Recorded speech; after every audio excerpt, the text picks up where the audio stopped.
И аз като... Не затопла ли вътре вече? Душенка, мисля, че ние няма да влизаме скоро вътре. Тук е хубаво. Сега аз след малко ще влеза да си спред на кухнята в...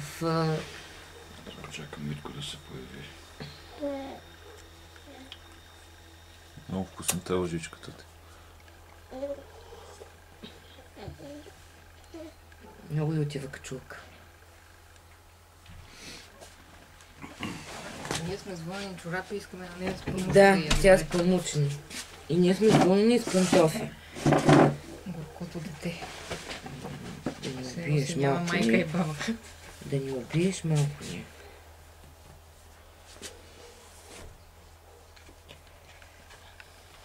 Да направим Понеже нали взехме тия... папучките. Папучките и затова не взех чорапите. Ще ги стъпли ключетата. Ще ги го ходиш ли на високо, че не може да се тук.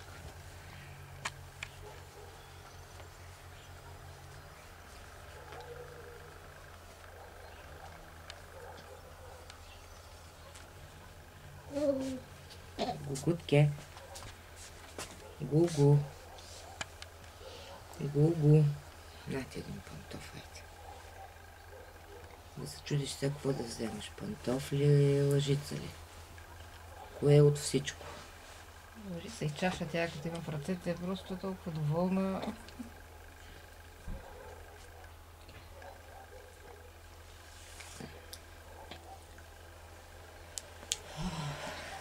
Сладото ми. Айде, розовилки. Розови неща ти набухна на краката. Това става и за...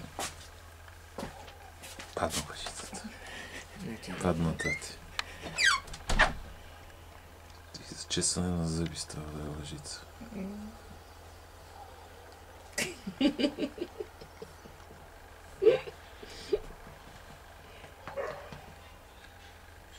Трябва да гладя аз дрехи. Аз ще ти правя компания.